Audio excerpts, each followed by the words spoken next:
Hello my dear students, once again welcome to my YouTube channel career by Deepak sir. तो अब तक आप लोगों के लिए डाटा स्ट्रक्चर एंड एल्गोरिदम में बहुत सारी चीज़ें मैंने एक कंप्लीट प्लेलिस्ट बना करके दे चुका है। बाकी जो मेरा पार्ट्स है डिजिटल इलेक्ट्रॉनिक्स और डिस्क्रीट मैथमेटिक्स, वो बहुत ज़्यादा इंपॉर्टेंट पार्ट्स है, तो वो मैं जल्द से जल्द करवाने का ट्राई करूँगा। ये ग्राफ के टॉपिक्स में बहुत बच्चों को प्रॉब्लम आ रहा था। जैसे कुछ टॉपिक्स हैं जैसे कि एडजेसेंसी मैट्रिक्स का है, या एडजेसेंसी लिस्ट कैसे निकालते हैं सर।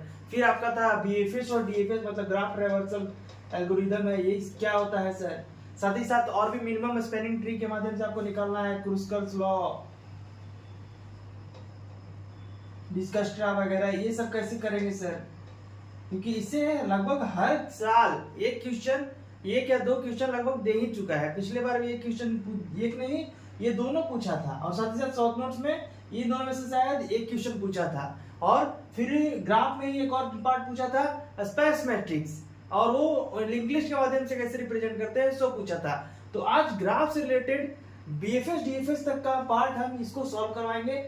क्रूस्कल और डिस्कस्ट्रा का पार्ट कल करवा देंगे, नेक्स्ट वीडियो जो आपका आने वाला है उस पर करवा देंगे। फिर डिस्क्रीट मैथमेटिक्स का थोड़ा लंबा वीडियो जाएगा, तो उसको भी देख लीजिएगा। और साथ ही साथ आज के इस वीडियो में आपके लिए एक गुड न्यूज है। आपकी इस वीडियो के डिस्क्रिप्शन बॉक्स में दो मॉडल पेपर आपको मिलेंगे बीयू के डाटा स्ट्रक्चर एंड एल्गोरिदम का, जिससे अगर आप तैयारी उसका सारा कर लेते हैं, उस वैसे तो उन सारे क्वेश्चन का मैंने भी प्लेलिस्ट में बनाया है, वहां से भी देख कर सकते हैं, या खुद से भी अगर करते हैं तो आप पास तो हो ही जाएंगे। साथ ही साथ हो सकता है कि 35 to 40 मार्क्स उस क्वेश्चन से आप इजीली ला सकते हैं, तो वो भी देख लीजिएगा। चलिए अब हम लोग चलते हैं, सबसे पहले बताते हैं कि ग्राफ होता क्या है। देखिए बेसिकली डाटा स्ट्रक्चर में दो पार्ट्स होते हैं।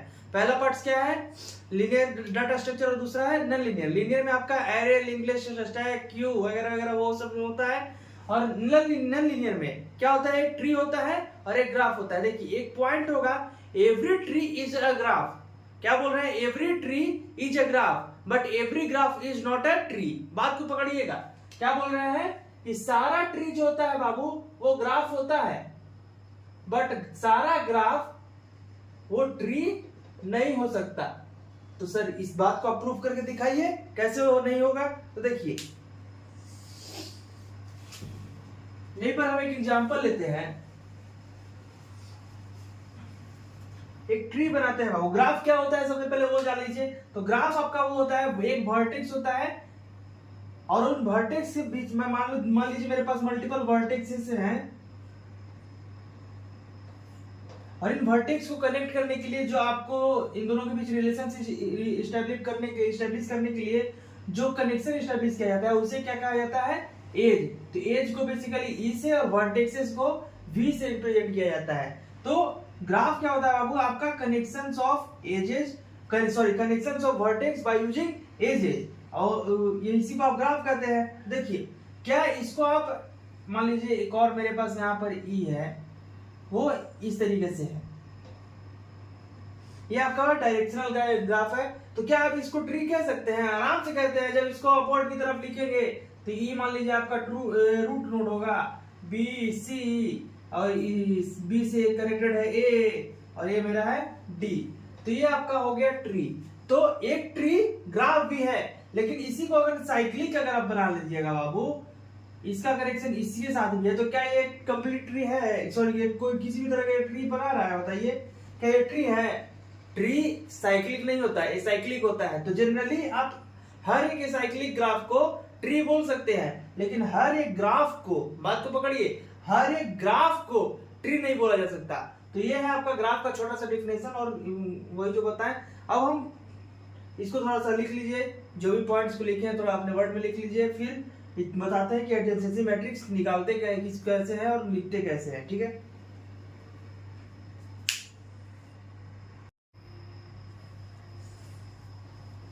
देखिए एडजेसेंसी मैट्रिक्स कैसे निकाला जाता है ग्राफ में, इसको समझते हैं। देखिए इट इज अ मैट्रिक्स, मतलब कि एक तरह का मैट्रिक्स होता है, वो किस फॉर्म में होता है वो n into n, मतलब n मतलब कि रो और कॉलम दोनों का वैल्यू हमेशा इक्वल होता है। Where n is a number of vertices, n का वैल्यू क्या है, वो आपका नंबर ऑफ वर्टिसेस, जो भी आपका वर्टिसेस है वो आपको डिफाइन कर रहा है। और साथ ही साथ a i और j मतलब कि a के एरे के, सॉरी मैट्रिक्स के किस का रो और कॉलम के मतलब कॉलम की पोजीशन पर 1 कब होगा, जब आपका आई और जे का मतलब कि आई इंडेक्स और जे इंडेक्स के जो मतलब ये एक तरह से समझिए, मल्टीप्लिकेशन को छोड़िए, मान लीजिए कि आपका वर्टिक्स है, इस वर्टिक्स का जिसके साथ कनेक्शन होगा, अगर कनेक्शन स्टेब्लिश हो रहा है तो 1 रखेंगे, अदरवाइज इट फील्स 0।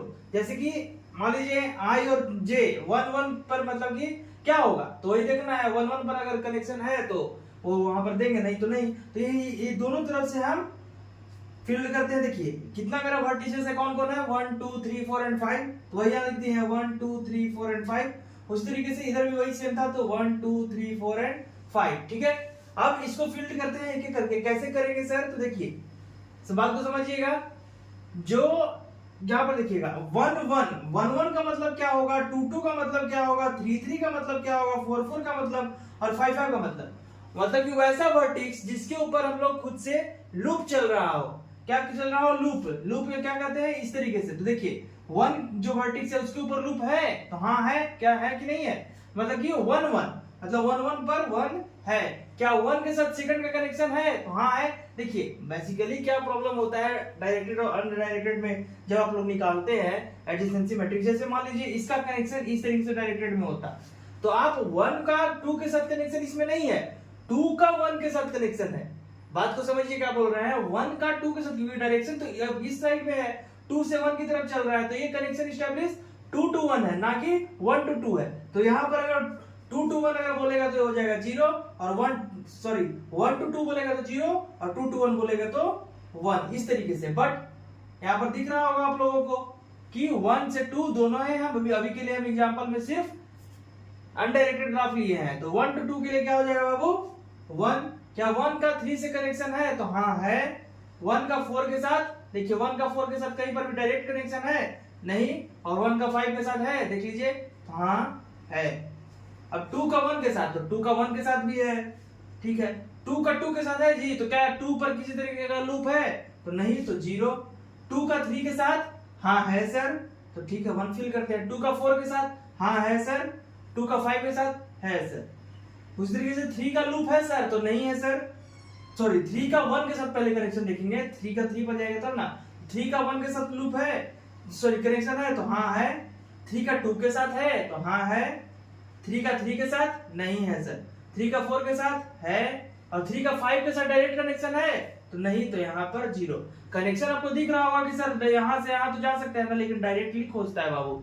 अगर एडजेसेंट का मतलब ही होता है पड़ोसी, और डायरेक्ट अगर पड़ोसी, अभी थोड़े है कि हमको बात करना है किसी अदर कंट्री से, तो बीच में कोई मीडिएटर बना करके रखे हैं, उससे बात कर रहे हैं, नहीं। यहाँ पर डायरेक्ट कनेक्शन है, तो सही है ना, तो फिर जाओ हम। तो इस तरीके से 4 का 1 से देखे हैं क्या है कनेक्शन, तो नहीं, 4 का 1 के साथ डायरेक्ट कनेक्शन नहीं है। 4 का 2 के साथ, हाँ है। 4 का 3 के साथ, हाँ है। 4 का 4 के साथ देखिए लूप नहीं है, तो ये हो गया आपका 0। और 4 का 5 के साथ, तो हाँ है। अब 5 का 1 के साथ है, तो हाँ है। 5 का 2 के साथ बाबू, तो हाँ है। 5 का 3 के साथ कहीं पर नहीं है। 5 का 4 के साथ, हाँ है। और 5 का 5 के साथ लूप चल ही रहा था, तो ये भी है। इसी तरीके से बाबू एडजेसेंसी मैट्रिक्स बनता है। ये आपका पहला एग्जांपल हुआ। अब हम लोग डायरेक्टेड ग्राफ के साथ भी देख लेते हैं एक एग्जांपल, वो कैसे बनता है। तो इसको लिखिए, फिर आगे बढ़ते हैं।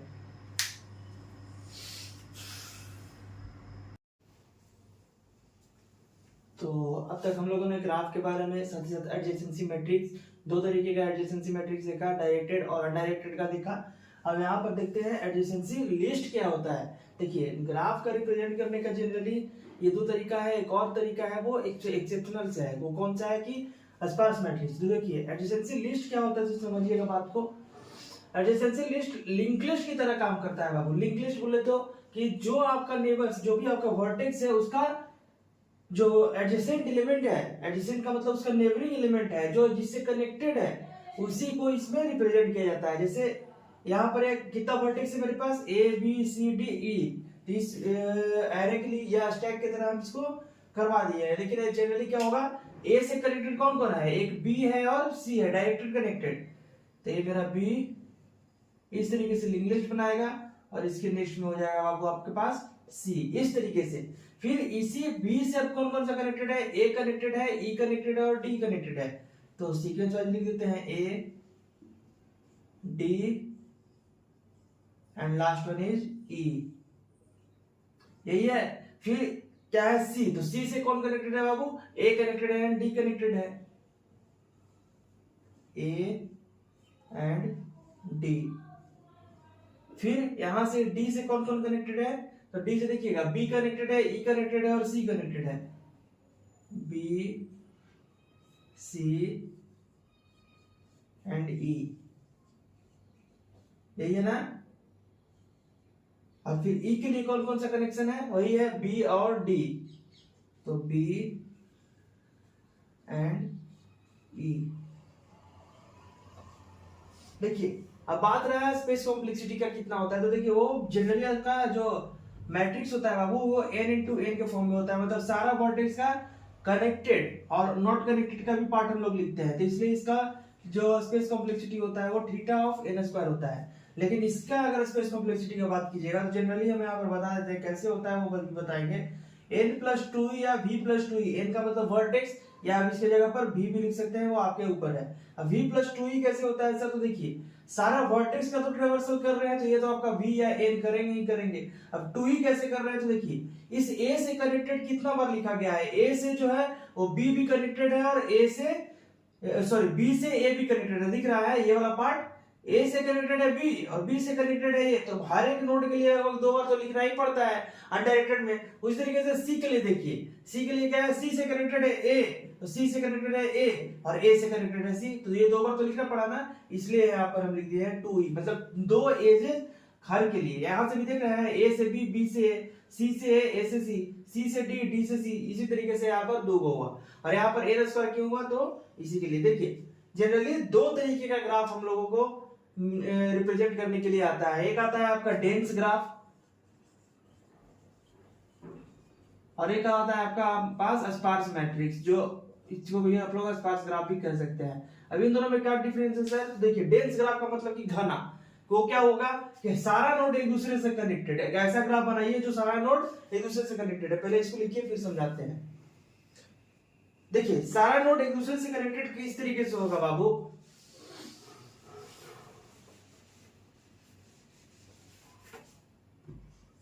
मान लीजिए मेरे पास चार नोड है A B C D,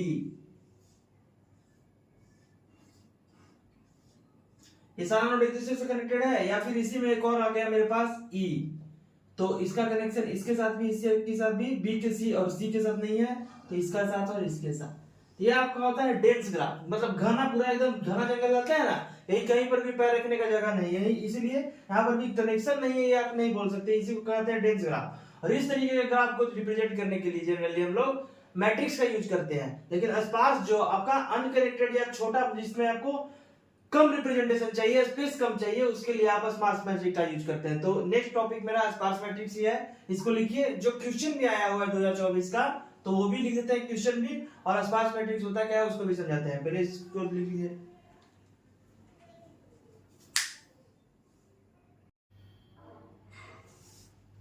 देखिए 2024 का एक क्वेश्चन था आपके पास कि एक्सप्लेन करना है स्पार्स मैट्रिक्स को, और कैसे हम लिंक लिस्ट की मदद से इसको रिप्रेजेंट करते हैं, सो बताना है। तो स्पार्स मैट्रिक्स का हम दो तरीके का रिप्रेजेंटेशन बताएंगे आपको, एक एरे का और एक लिंक लिस्ट का, दोनों आपको बताएंगे, ताकि नेक्स्ट एग्जाम में जो आपका आने वाला एग्जाम में अगर एरे का पूछ दे तो आप बोलिएगा सर आप लिंक लिस्ट का ही बताते हैं, एरे का आ गया, अब क्या करें, तो इसलिए हम रिस्क नहीं लेना चाहते हैं। देखिए स्पार्स मैट्रिक्स एक तरह का मैट्रिक्स है जिसमें सारा का सारा एलिमेंट जीरो होता है, सारा नहीं ज्यादातर, सॉरी सारा अगर कर देंगे तो फिर तो कनेक्शन ही नहीं एस्टेब्लिश हो पाएगा, सारा नहीं ज्यादातर। इसमें आपको दिख रहा होगा मोस्ट ऑफ द एलिमेंट्स, यहाँ से यहाँ तक जीरो है, फिर एक एलिमेंट नन जीरो हो गया, फिर एलिमेंट जीरो, यहाँ से भी उसी तरीके से जीरो, बीच में एक आध दुग्गा जीरो, नन जीरो है, 3 में देखिए पूरा का पूरा ही जीरो है। तो इस तरीके के मैट्रिक्स को अगर हमको क्या बोलना है, एरे या इंग्लिश में रिप्रेजेंट करना है, क्यों, क्योंकि मेमोरी को सेव करना है। यहाँ पर भी लिखा हुआ है instead of storing all elements we store only non zero elements to save memory. ऐसे कुछ ग्राफ्स होंगे, इसी का अगर ग्राफ बनेगा ना तो बहुत छोटा ग्राफ बनेगा, या हो सकता है कि जैसे कितना नोड है 6-7, तो कनेक्शन भी आपका कम ही जाएगा, इसीलिए बोल रहे हैं। अब जैसे इसी का देखिए, इस तरीके के मैट्रिक्स को बनाने के लिए हमें कितना मेमोरी लगा था बाबू, तो देखिए रो कितना है और कॉलम कितना है, तो 7 और 8, कितना हो जाएगा 56, और हर एक रो और कॉलम के लिए मान लीजिए दो दो इंटीजर ले रहा है, तो 56 इंटू 2 कीजिएगा तो कितना होगा 6 2 12 और 5 2 10 और 8 112 बाइट्स का मुझे जरूरत पड़ेगा अगर इसके माध्यम से हम करेंगे तो। अब एरे में रिप्रेजेंट कैसे करते हैं सो देख लीजिए।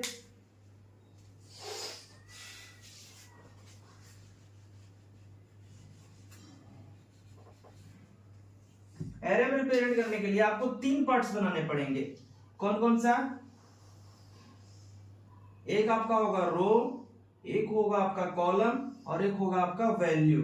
रो, कॉलम और वैल्यू, ये वैल्यू लिखे हैं मतलब वैल्यू है। अब कितना वो ब्लॉक बनाएंगे सर, तो काउंट कर लीजिए इस पूरे में कितना मेरा नॉन जीरो एलिमेंट है। देखिए 1 2 3 4 5 6 7 एंड 8 एंड 9, टोटल 9 एलिमेंट है। यहाँ पर देखिएगा 11 भी है, तो 9 के लिए 0 से स्टार्ट कीजिए और 9 तक काउंट कीजिए। 0 1 2, मतलब कि होता ना है n-1, तो 8 तक ही जाएगा। 3 4 5 6 7 एंड लास्ट वन इज 8, तो कितना हो गया 1 2 3 4 5 6 7 8 एंड 9, टोटल 9 एलिमेंट्स के लिए कर दिए। अब एक एक करके फिल करते हैं। देखिएगा इस 10 का पोजीशन क्या है, 0th row and 4th column, यही है ना जी। इस 10 का पोजीशन क्या है, 0, ये आपका रो होता है और ये कॉलम होता है, तो 0th row and 4th column, तो 0th row and 4th column यहाँ पर लिखिए। और कौन सा वैल्यू के लिए लिखिए बाबू, 10 के लिए। इस तरीके से रिप्रेजेंट करना है। सेकंड क्या है आपका, इसमें 8 है, तो 8 के लिए क्या है, first row and third column. First row लिखिएगा, first row and third column, तो इसके लिए आप यहाँ पर लिख दीजिए first row and third column. और कौन सा है, 8 है। नेक्स्ट क्या है मेरे पास, 7 है, first row and sixth column. First row and sixth column, कौन सा डाटा है, 7। नेक्स्ट क्या है आपके पास, second row and 0 column. Second row and 0 column, कौन सा डाटा है आपको, 1। नेक्स्ट क्या है आपके पास, 3 में तो कुछ है नहीं। फोर्थ वाले में देखिए, fourth row and second column. Fourth row and second column में देखिएगा, fourth row and second column, तो क्या है आपके पास 18। नेक्स्ट क्या है, फोर्थ रो में ही फोर्थ कॉलम। फोर्थ रो में ही फोर्थ कॉलम, डेटा क्या है आपके पास 3। फिर फिफ्थ में देखिएगा, fifth row and fifth column, कौन सा बाबू, 2। Fifth row and fifth column जो आपका 2। फिर नेक्स्ट क्या है आपके पास, sixth row and 0th column. Sixth row and 0 column, यहाँ पर देखिएगा 11 के लिए sixth row and 0th column कौन सा हो गया, 11। फिर क्या है, sixth row and third column. Sixth row and third column कौन सा है आपके पास, 8। अब देखिएगा रो और कॉलम कितना बना हुआ है बाबू, देखिएगा। अब इसको लिखिए, फिर हम लोग लिंक लिस्ट की तरफ बताते हैं कि कैसे करते हैं।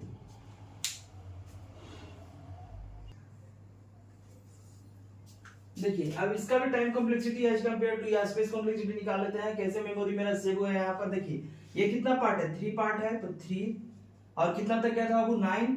देख लीजिए आप, काउंट किए थे शुरू में ही।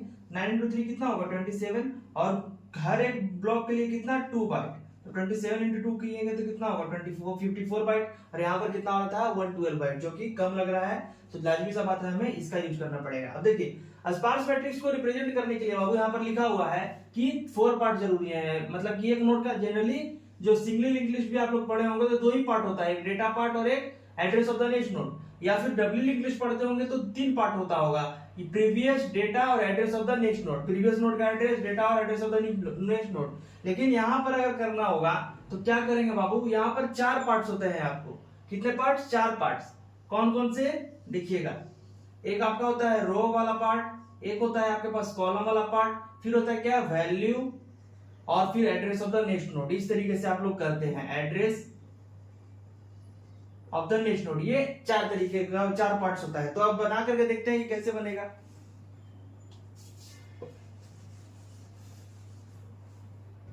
देखिए सबसे पहला क्या है, 0th रो एंड 4 कॉलम, ये तो बनाते हैं। 0th रो एंड 4, यहाँ पर आप मान लीजिए कि ये आपका हेड है, जो एड्रेस रखा हुआ है 100, ये आप खुद से भी मान सकते हैं। 0th row and 4 column connect किए। डेटा क्या है मेरे पास, 10 को फिल किया, और ये address of the next node वाले ब्लॉक में जो भी नोड का एड्रेस रहेगा कनेक्ट होगा और दूसरा नोड के साथ कनेक्शन करेगा। फिर नेक्स्ट क्या है मेरे पास, first row and third column, तो फर्स्ट रो थर्ड कॉलम। फिर क्या है बाबू, 8 को फिल किए, address of the next node fill करेगा। फिर नेक्स्ट क्या है मेरे पास, देखिएगा first row and second column, यही है ना जी, first row and second column,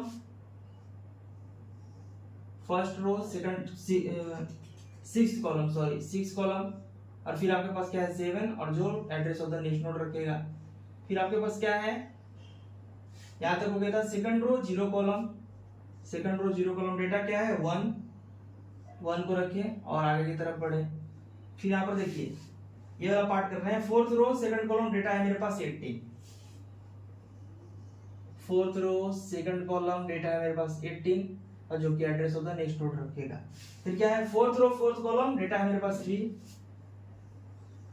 fourth row fourth column, data है मेरे पास 3, फिर address of the next node. हम इसे इरेज करते हैं बाबू, ताकि यहाँ पर जगह नहीं बच रहा है।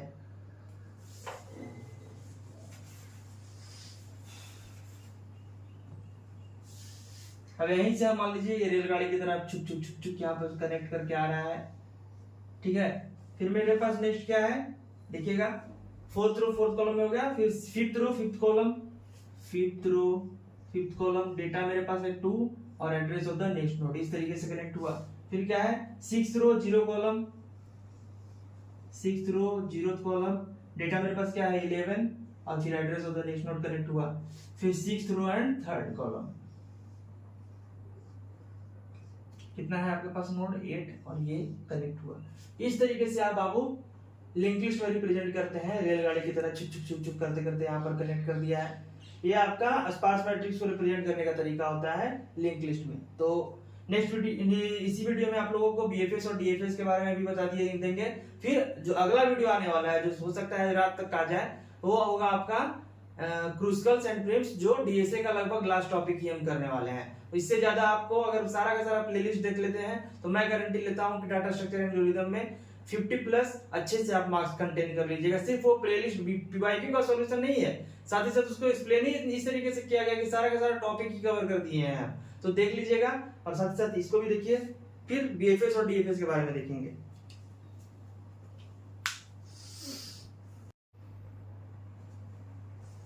देखिए बाबू, ये क्वेश्चन लगभग हर साल आपको पूछा हुआ है, इसी बार नहीं, 2024 के एग्जाम में नहीं, 2023 में भी, 2022 में भी लगभग हर साल हो सकता है शॉर्ट नोट्स में या ग्राफ दिया हुआ रहेगा, उसी को आपको ट्रेवर्सल जनरली शॉर्ट नोट्स में ही पूछता है, बीएफएस एंड डीएफएस। तो ये भी 7 नंबर का बहुत इंपॉर्टेंट क्वेश्चन है, इस बार भी पूछ सकता है। तो बीएफएस का फुल फॉर्म क्या होता है, ब्रेड्थ फर्स्ट सर्च। ब्रेड्थ का मतलब क्या होता है, चौड़ाई, इसी से आप समझने का ट्राई कीजिएगा। ब्रेड्थ का मतलब चौड़ाई। तो जो भी आपका ग्राफ दिया हुआ रहेगा लेवल बाय लेवल काम करेंगे। तो लेवल बाय लेवल जब करेंगे तो क्या होगा, एक लेवल, मान लीजिए आपका ये ग्राफ है,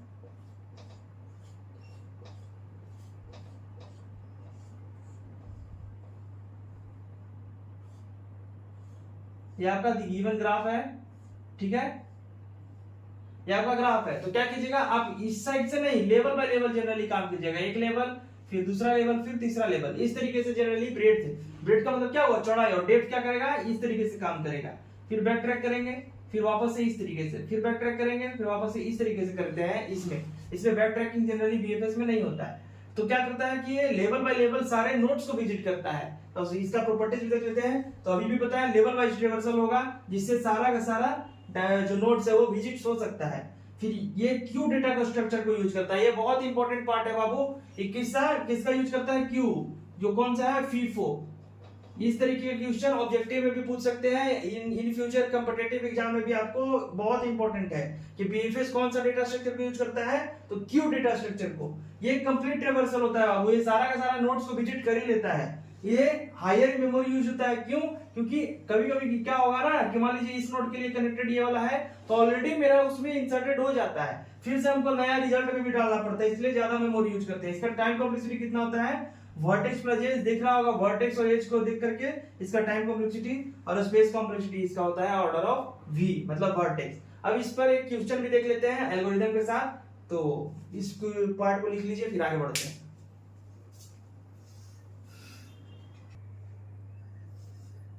चलिए, ये आपका एल्गोरिथम है, एल्गोरिथम के माध्यम से ही हम इसको बीएफएस ट्रेवर्सल करके दिखाते हैं। सबसे पहला स्टेप जो होता है आप जानते हैं, लास्ट में स्टेप लिख लीजिएगा, एंड। क्योंकि स्टार्ट करेंगे तो उसका एंड कहीं ना कहीं होगा। स्टेप 1 से स्टार्ट किए, दूसरा स्टेप क्या है आपके पास, स्टार्ट फ्रॉम सोर्स नोड। देखिए कभी कभी क्वेश्चन में दिया हुआ होता जाता है कि 12 या 16 या 15 या 10 कोई भी एक नोड को आप स्टार्टिंग नोड मान सकते हैं। अगर नहीं दिया हुआ है तो बाय डिफॉल्ट आप किसी को भी मान सकते हैं। जनरली हम लोग रूट वाले मतलब पहले नोड को देख लेते हैं। फिर मार्क इट एज विजिटेड, इसको हम मार्क कर लेते हैं कि मेरा विजिट है। इंसर्ट करते हैं इसको क्यू में, एक एक करके कर ही देते हैं। इसको मार्क कर लिए कि मेरा ये विजिट है और इसको साथ ही साथ क्यू में हम इंसर्ट भी कर लिए। ठीक है, फिर क्या बोल रहा है, remove node from the Q, 10 को रिमूव करके रिजल्ट में लिख दो। अभी मेरे पास क्या हो गया 10। फिर क्या करो, visit all unvisited adjacent node. तो 10 के लिए एडजेसेंट नोड कौन कौन सा देखिएगा, 10 के लिए एक मेरा 11 और एक मेरे पास 13। तो आप चाहिए तो 13 और 11 भी लिख सकते हैं या फिर 11 एंड 13 भी लिख सकते हैं। जनरली आपको बीएफएस दिखाना है तो लेवल बाय लेवल चलिएगा ना कि टी पर, तो इसलिए हम लोग जनरली 11 ही लेते हैं। लेने के लिए 13 11 भी ले सकते हैं, कोई दिक्कत वाला बात नहीं है, लेकिन अपने से लॉजिक भी लगाइए। बीएफएस के लिए हम लोग ग्रेड की तरफ चल रहे हैं तो इसलिए ले सकते हैं। तो ले लिए पहले 11 एंड 13। अब देखिए ये तो मेरा पॉप हो चुका था, नेक्स्ट क्या है 11 एंड 13 है। तो अगर 13 लेते तो 13 का एडजेसेंट नोड खोजते हैं, क्योंकि हम यहाँ पर 11 लिए हैं तो अब 11 का एडजेसेंट नोड लेंगे। 11 को पॉप यहाँ पर पॉप अप करेंगे, इसको भी विजिटेड कर दिया मार्क एज ए। हम इसको अच्छे तरीके से देखिए टिक लगा दे रहे हैं ऊपर की तरफ जो विजिट हो चुका है। ठीक है, अब यहाँ पर कर दिए। अब 11 का एडजेसेंट नोड कौन कौन सा है बताइएगा। इसका है मेरे पास 10, देखिए, फिर है 12, ठीक है, 13 है, ठीक है, पता चल गया, फिर है 16 या फिर 15 एंड लास्ट में मेरे पास है 16। इतना है। अब देखिएगा इसमें से ऑलरेडी इंसर्टेड कौन कौन सा है बाबू, 10 तो ऑलरेडी है ही जो विजिट भी हो चुका है, 12 है तो नहीं है तो इसको इंसर्ट कर दो। फिर क्या है 13, तो 13 भी यहाँ पर आपको दिख रहा होगा ऑलरेडी इंसर्टेड है। फिर क्या मेरे पास 15 एंड 16। इस तरीके से मेरा क्यू में डाटा स्ट्रक्चर में इंसर्ट हुआ और 11 को रिजल्ट में लिख दिए। फिर क्या है मेरे पास 13, तो 13 का अनविजिटेड पहले था, 13 को पॉप करो और यहाँ पर इसको विजिट के लिए टिक कर दो। फिर नेक्स्ट मेरे पास क्या है 13 का एडिशन नोड। तो 13 का बताइए कौन कौन है, 10 है, 11 है, 12 है एंड 14 है। ठीक है, इतना है। तो अब इसमें से देखिए कि कौन कौन विजिट हो चुका है और ऑलरेडी एडजेसेंट नोड की तरह क्यू में पुश है या इंसर्टेड है, इन क्यू है। कौन कौन है, 10 ऑलरेडी विजिट हो चुका है, 11 ऑलरेडी हो चुका है, 12 में भी इंसर्टेड है। तो नेक्स्ट को क्या करेंगे 14 को इंसर्ट कर देंगे। ये मेरा हो गया क्यू। अब किसको लिए थे बाबू रिजल्ट में 13 को, तो बाहर कर दिया। अब नेक्स्ट क्या मेरे पास 12। तो 12 के लिए देखिए कोई ऐसा पहले तो एडजेसेंट नोड पता कर लेते हैं 12 को। जब एग्जाम में लिखिएगा ना तो इसी तरीके से स्टेप वाइज आप लिखिएगा। क्या करना है कि मान लीजिए 10 को, फिर नेक्स्ट में आपका 11, तो एडजेसेंट नोड ऑफ लिखिएगा पार्ट को, एडजेसेंट नोड ऑफ 11 इज जो 11 का एडजेसेंट नोड कौन कौन है 10, 12, 13, 15, 16। फिर वहां पर लिख दीजिएगा कि 10 and 13, 10 is already visited and 13 is already inserted in Q. फिर आप इसमें से जो रहेगा उसको क्यू में इंसर्ट कीजिएगा और रिजल्ट में पॉप अप करके शो कीजिएगा। इस तरीके से आपको स्टेप वाइज, ये एक स्टेप के लिए हुआ, फिर नेक्स्ट के लिए कीजिएगा तो उस तरीके से। हम यहाँ पर बोर्ड का थोड़ा जगह कम है, एल्गोरिथम को भी दिखाना था इसलिए एक ही में कर दे रहे हैं, आप कंफ्यूज मत कीजिएगा।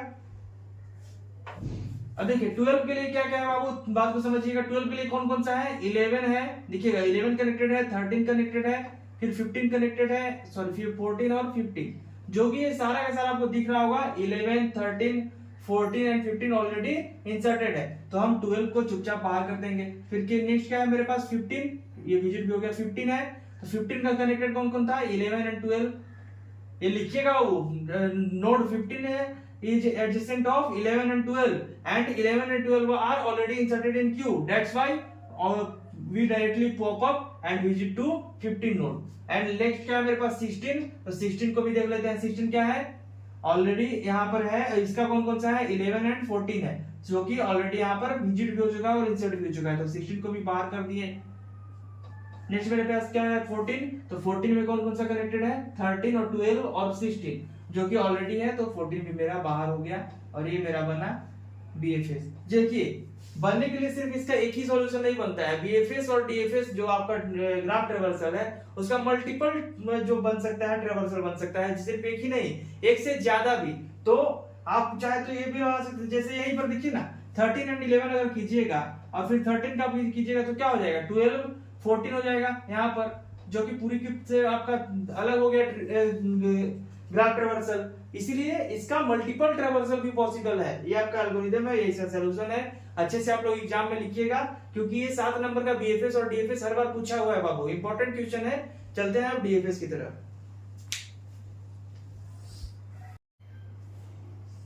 देखिए डीएफए का जो फुल फॉर्म होता है आपका बाबू, डेप्थ फर्स्ट चर्च। बीएफएस का क्या था, ब्रेड्थ, इसका क्या है, डेप्थ। बस ये दोनों बाकी तो सेम का सेम है, बस आगे का पार्ट चेंज कीजिएगा। या क्या करता है, it visits nodes as deep as possible, मतलब डीपली पहले जाने का ट्राई करेगा, फिर बैक ट्रैक करेगा डीपली होने के बाद ही। इसका कुछ प्रॉपर्टीज है, देखिए डीएफएस का यूज करता है स्टैक, ये भी पार्ट याद रखिएगा।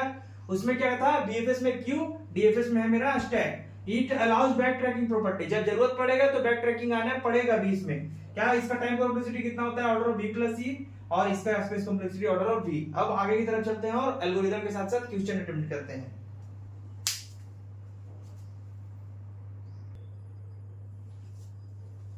तो इस एल्गोरिथम को भी पढ़ते हैं और साथ ही साथ काम भी करते हैं। सबसे पहला क्या काम है, स्टार्ट करना है। तो स्टेप का तो सबसे पहला एल्गोरिथम यही होता है, एल्गोरिथम का सबसे पहला स्टेप यही होता है।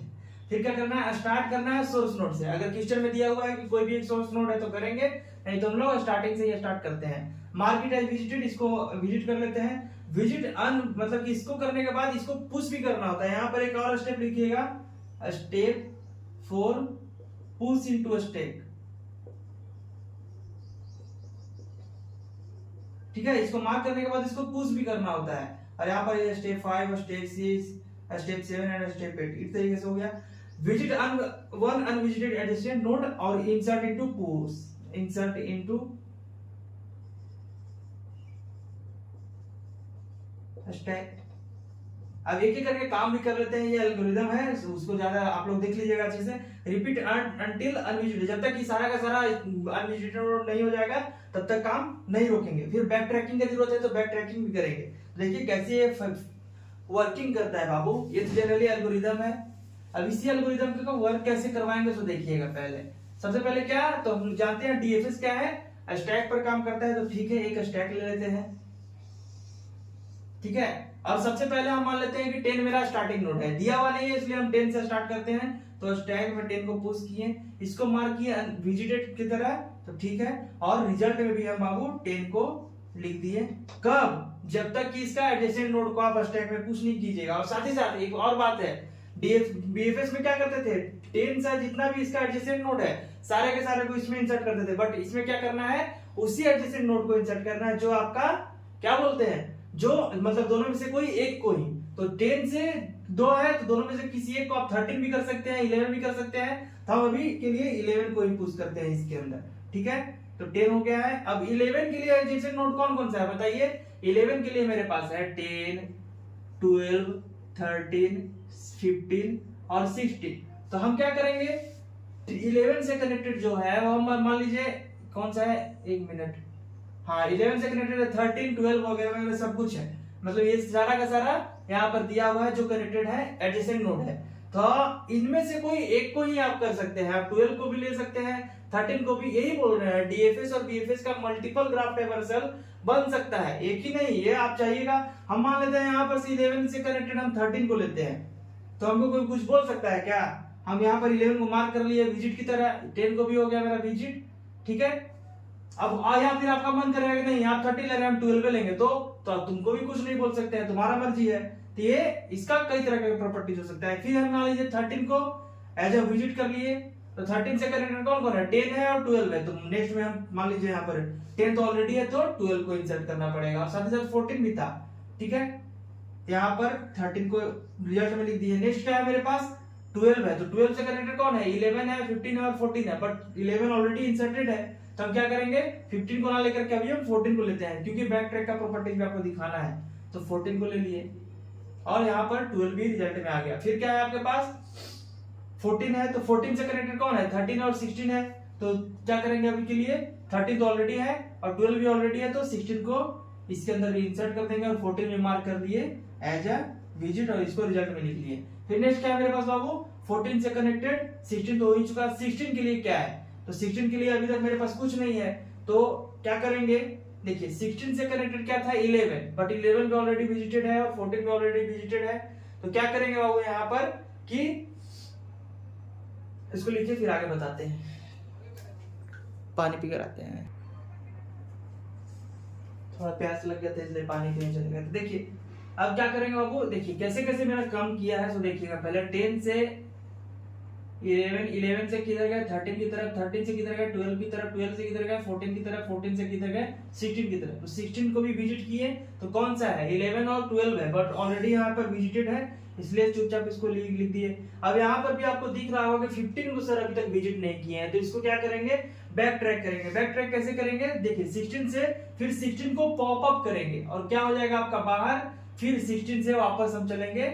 नेक्स्ट एलिमेंट क्या है मेरे पास 14, 14 से देखेंगे कि क्या 15 कनेक्टेड है, तो 14 से कौन कौन सा है 13, 12 और 16 है, जो कि ऑलरेडी इसमें विजिटेड है। मतलब कि देखना है, बैक ट्रैक करते ही आपको देखना है कि क्या 14 से एडिशनल एलिमेंट जो ऐसा है वो अनविजिटेड है, लेकिन यहाँ पर तो कोई है नहीं। तो क्या करेंगे, इसको भी पॉप अप करेंगे और बाहर की तरफ निकलेंगे। फिर इसके 14 से कनेक्टेड क्या है बाबू आपका नेक्स्ट 12 है, क्योंकि 14 से जस्ट आप लिए थे 12 को, तो 12 को देखेंगे उसका कौन कौन सा एडिशनल एलिमेंट है। देखिए 12 से का कौन कौन सा है 13 है, 11 है, 15 है और 14 है। तो देखेंगे इसमें से कौन सा अनविजिटेड है 15, तो 15 को इसमें चुपचाप इंसर्ट किए और फिर यहाँ से इसको इस रास्ते की तरफ चल दिए। अब यहाँ पर क्या करेंगे 15 को विजिट करेंगे, 15 का कोई ऐसा है नहीं है, तो इसको लिख दिए यहाँ पर शांति से इस तरीके से।